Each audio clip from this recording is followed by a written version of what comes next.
स्वागत है दोस्तों आप सभी का इनकम टैक्स के एक और नए वीडियो में। आज के वीडियो में हम लोग डिस्कस करेंगे सेक्शन 194 बीबी ऑफ टीडीएस, जो कि एप्लीकेबल होता है हमारे विनिंग्स फ्रॉम रेस हॉर्सेस। जो भी हमने घोड़े की रेस में पैसा लगा करके जीता है उस पर हमारा टीडीएस कटेगा अंडर सेक्शन 194 बी। इसके पहले भी हमने कई सेक्शंस को कवर किया है टीडीएस के, तो अगर आपने पिछले वाले वीडियोस अभी तक नहीं देखे तो उन सबका लिंक आपको डिस्क्रिप्शन में मिल जाएगा। वहां पर जाकर के आप पिछले सारे वीडियोस इस चैप्टर के देख सकते हो। अब जैसे कि मैंने आपसे कहा कि सेक्शन 194 बी हमारा एप्लीकेबल होता है विनिंग्स फ्रॉम रेस हॉर्सेस। जो भी हमने रेस हॉर्स में पैसा लगाया और हमने जो अमाउंट जीता यहाँ पर, उस पर हमारा टीडीएस कटेगा अंडर सेक्शन 194 बी। इसके बाद अगर हम बात करें पेयर पेई रेट ऑफ टीडीएस की, तो जैसे हमने सेक्शन 194 बी में डिस्कस किया था वही सारी चीजें यहाँ पर भी होंगी। यहाँ पर पेयर में देखिए क्या है, पेयर में यहाँ पर बुक मेकर और a person holding licence for race horses और फॉर अरेंजिंग वेजरिंग और बेटिंग ऑफ रेस हॉर्सेज। तो यहाँ पर क्या है, जो भी पर्सन यहाँ पर लाइसेंस होल्ड कर रहा है रेस हॉर्स करवाने के लिए, या फिर कोई जो बुक मेकर है, या फिर वो अरेंज करता है वेजरिंग और बेटिंग ऑफ रेस कोर्स वाला, तो ये सारे पर्सन यहाँ पर रिस्पॉन्सिबल होते हैं टीडीएस को डिडक्ट करने के लिए। पे में अगर हम देखें तो पे में यहाँ पर कौन होगा, पे में कोई भी पर्सन हो सकता है, इंडिविजुअल हो, एचयूएफ हो, कोई भी पर्सन हो, उससे में कोई मतलब नहीं है। रेट ऑफ टीडीएस में यहाँ पर एट द रेट ऑफ 30% कटेगा, जो हमारा 194 बी में कट रहा था सेम यहाँ पर भी वही है। टाइम ऑफ डिडक्शन भी सेम है 194 बी जैसे, at the time of payment, जिस टाइम पे आपको पेमेंट की जा रही है अमाउंट की, उसी टाइम पे आपका टीडीएस यहाँ पे डिडक्ट होगा। इसके बाद बात आती है मेन थ्रेशोल्ड की। थ्रेशोल्ड भी यहाँ पर सेम है जैसे हमने 194 बी में डिस्कस किया था। अमाउंट और the aggregate of amounts exceeding ₹10,000 in a financial year. Amount और द एग्रीगेट ऑफ अमाउंट का मतलब होता है कि या तो आपको एक बार में पूरा पैसा मिले, या फिर पूरे फाइनेंशियल ईयर में टुकड़ों टुकड़ों में कई बार अगर आपको पैसा मिले, जैसे मान लो आपको 2,000 मिला, फिर आपको 3,000 मिला, फिर आपको 5,000 रुपए मिला, तो हम क्या करेंगे, हम इन सबको टोटल करके देखेंगे कि फाइनेंशियल ईयर में आपका अमाउंट 10,000 को एक्सीड कर रहा है या फिर नहीं कर रहा है। अगर 10,000 को एक्सीड कर रहा है तो फिर टीडीएस कटेगा, अगर 10,000 तक या 10,000 से कम होता है तो फिर टीडीएस नहीं कटेगा।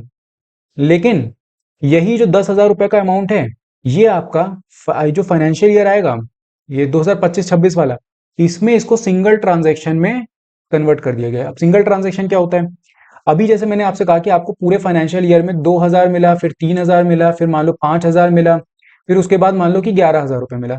तो अभी जो हम कर रहे थे 2024-25 वाला जो हमारा फाइनेंशियल ईयर था, यानी कि असेसमेंट ईयर 2025-26, हम इसमें इन सबको टोटल लेकर के चल रहे थे। हम इन सबको टोटल करके लेकर चल रहे थे, और तब हम थ्रेशोल्ड की लिमिट देख रहे थे कि 10,000 को एक्सीड कर रही है या फिर नहीं कर रही है। यहाँ पर क्या है, यहाँ पर गवर्नमेंट ने थोड़ा सा रिलैक्सेशन कर दिया। गवर्नमेंट ने बोला कि अगर सिंगल ट्रांजैक्शन आपका 10,000 को एक्सीड कर रहा है तभी टीडीएस कटेगा, नहीं तो नहीं कटेगा। यानी कि जो 2,000 का आपको अमाउंट मिला उस पर टीडीएस नहीं कटेगा, जो 3,000 का आपको मिला उस पर टीडीएस नहीं कटेगा, जो 5,000 का आपको मिला उस पर भी टीडीएस नहीं कटेगा, जो 11,000 का कटा है उस पर आपका टीडीएस यहाँ पर कटेगा। क्यों? क्योंकि ये 10,000 को एक्सीड कर गया है। बाकी पे टीडीएस नहीं कटेगा क्योंकि वो अमाउंट आपके उसमें 10,000 को एक्सीड नहीं करे, तो टोटल भी अब हम नहीं लेंगे। तो गवर्नमेंट ने अब जो 2025 का बजट आया था उसमें गवर्नमेंट ने बोल दिया कि सिंगल ट्रांजैक्शन अगर एक्सीड कर रहा है 10,000 रुपीज को तभी टीडीएस कटेगा, अदरवाइज नहीं कटेगा। तो ये जो अमाउंट और एग्रीगेट ऑफ अमाउंट वाली बात है, ये यहाँ पर कट गई। अमाउंट तो नहीं, एग्रीगेट ऑफ अमाउंट वाला पार्ट यहाँ पर कट गया। ठीक है, तो 10,000 की लिमिट आपको यहाँ पर ध्यान रखनी है। इसके बाद नेक्स्ट बात कर लेते हैं डिपॉजिट ऑफ टीडीएस की। तो जैसे हमने 194 बी में डिस्कस किया था सेम यहाँ पर भी है।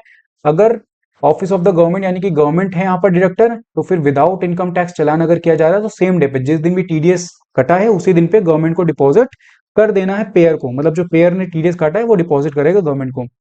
और विद इनकम टैक्स चालान अगर कर रहा है तो deposit with in 7 days from the end of the month in which the deduction is made. जिस भी महीने में डिडक्शन किया गया उसके एंड होने के बाद 7 दिन का टाइम मिलता है। जैसे जनवरी में अगर कटा है टीडीएस तो 7 फेब तक उसके पास टाइम है डिपॉजिट कर देना है।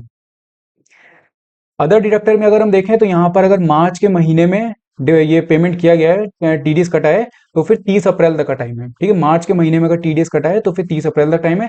मार्च के अलावा किसी भी और महीने में अगर टीडीएस काटा गया है तो फिर with in 7 days from the end of the month in which the deduction is made. तो यही सेम ऊपर वाला केस यहाँ पर भी लग जाएगा। तो फेब हो गया, उसके बाद जैन हो गया, अप्रैल मई जून कोई भी हो गया, तो जब ये काटा गया, जैसे मान लो अगर मई में कटा है तो 7 जून तक का टाइम होगा डिपॉजिट कर देने का।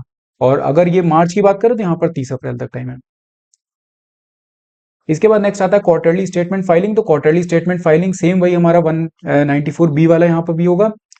जो भी टीडीएस काटा है पेयर ने, जो भी डिपॉजिट किया उसका एक स्टेटमेंट बनाएगा, और वो स्टेटमेंट क्वार्टरली बेसिस पे गवर्नमेंट को फाइल करेगा। तो यहाँ पर अप्रैल से लेके जून का जो क्वार्टर होगा, यानी कि 30th जून को जो हमारा क्वार्टर एंड होगा, उसकी ड्यू डेट होगी 31st जुलाई, यानी कि जून एंड हुआ उसके ठीक एक महीने बाद की लास्ट डेट 31st जुलाई। सितंबर वाला जो होगा 31st अक्टूबर तक का टाइम है, 31st दिसंबर को जो क्वार्टर एंड हो रहा है वहां पर 31st जैन तक का टाइम है।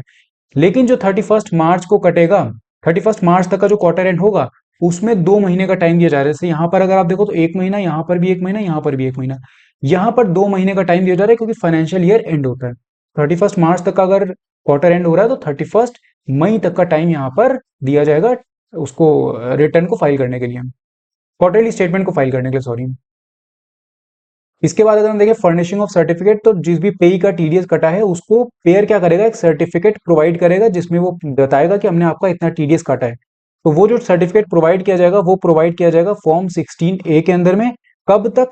With in 15 days from the due date of furnishing of TDS statement. तो जो भी ड्यू डेट थी हमारी स्टेटमेंट फर्निश करने की, उससे लेकर के 15 दिन तक, यानी कि अगर 31st जुलाई को एंड हो रहा है तो 15th अगस्त तक का टाइम है। अगर इस क्वार्टर में कटा है टीडीएस, क्वार्टर की जो ड्यू डेट है वो 31st जुलाई हो गई, और 31st जुलाई को एंड होने के बाद यहाँ पर 15 अगस्त तक का 15 अगस्त के अंदर अंदर स्टेट में ये जो सर्टिफिकेट है ये पेई को प्रोवाइड कर दिया जाएगा। तो ये बात यहाँ पर करी गई है। तो यहाँ पर हमने डिस्कस कर लिया सेक्शन 194 बी। अगर आपका कहीं पर किसी भी पॉइंट में डाउट हो तो आप कमेंट करके मुझसे पूछ सकते हो। बाकी अगर आपको वीडियो पसंद आया तो उसको लाइक करना मत भूलिएगा, साथ में चैनल को सब्सक्राइब जरूर कर दीजिएगा। हम लोग मिलते हैं नेक्स्ट वीडियो में। Thank you.